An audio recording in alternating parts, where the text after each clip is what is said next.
Hey fellas, what's going on? Agent Not So Lazy here, and today Operation 8 Claw is finally upon us with the new dedicated game mode node called as Isleweaver. And today I'm going to tell you what you can do to make your grind much easier, how to play this event, and make the best use of your resources.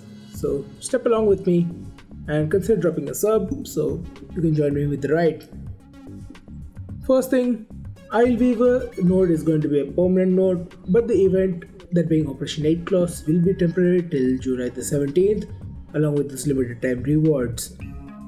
So Isleweaver follows the very similar format of how Color Wars mission was back in the day, that being, you go in, do series of 6 missions, in which one of the mission was mandatory for Color War, and followed by Orworm fight, with the very major difference with this version of the event being you are allowed to use your Warframes and Operator in their focus schools instead of your usual Drifter combat with limited Warframe.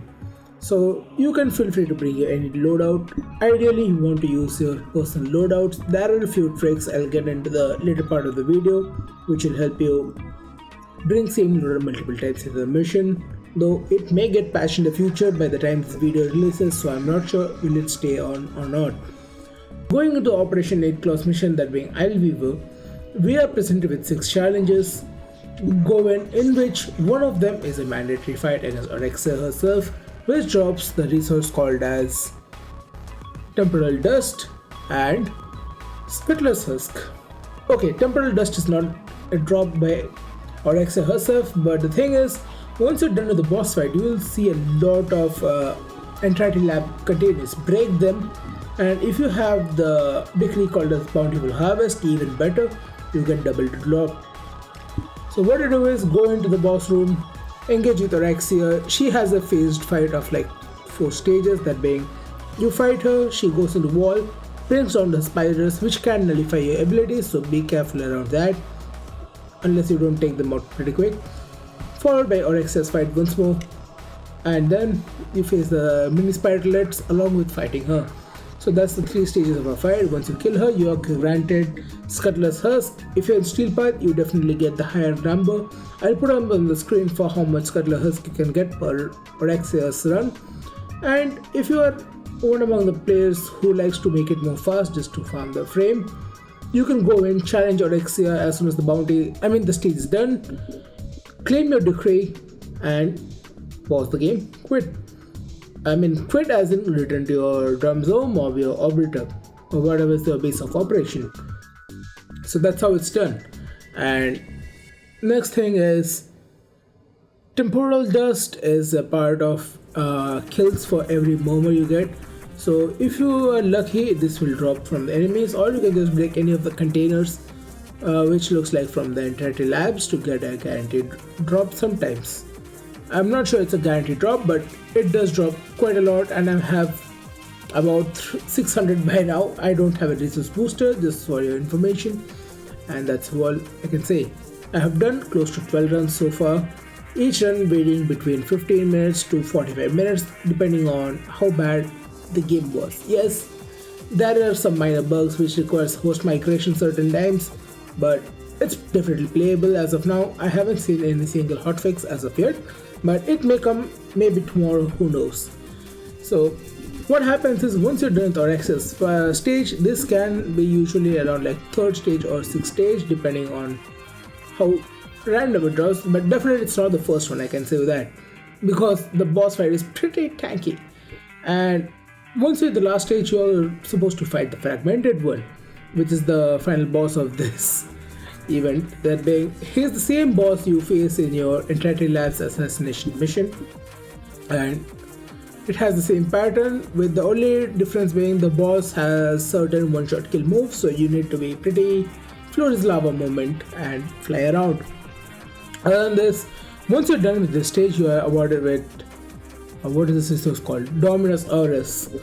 So this again drops from both your Steel Path and non-Steel Path, but the Steel Path drop is definitely higher. So ideally, if you have it unlocked and you can clear the difficulty, you're welcome to do it.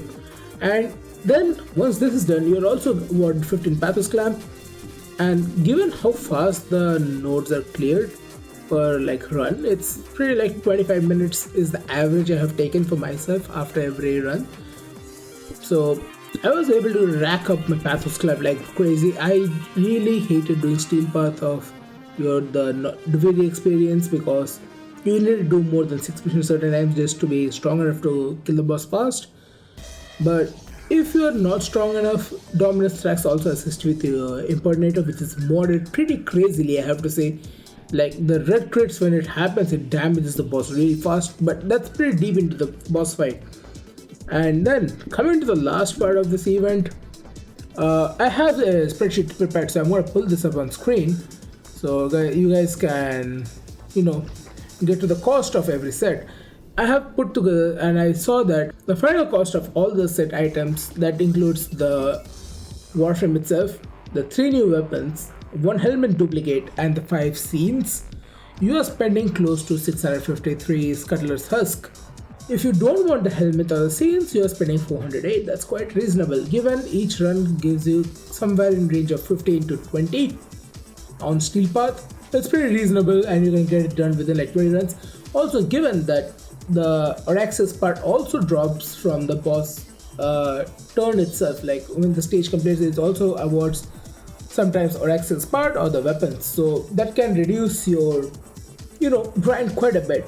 But having the safety net of going back and buying it from like a pity counter shop is pretty useful, I have to say. On this, if you are done with the Oraxia's farm in the side, you can also get this something called as Dominus Aras, as I was saying earlier.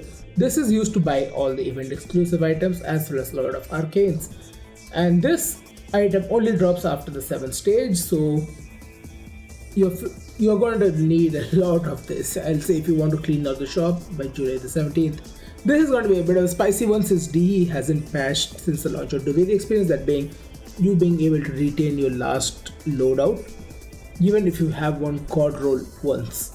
So what you do is, once you're done with this, like the stage, either it can be the Oraxia stage herself if you just want to farm for Oraxia, or if you want to complete the whole stage but still keep your loadout, what you do is complete the stage, do not extract, claim your decree, pause the game, return to base of operation or to your dorm zone.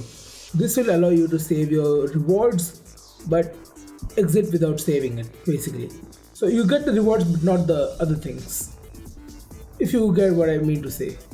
I personally don't do this because I just prefer going to the full thing and claiming it as it is. Other than this, that's all for this video.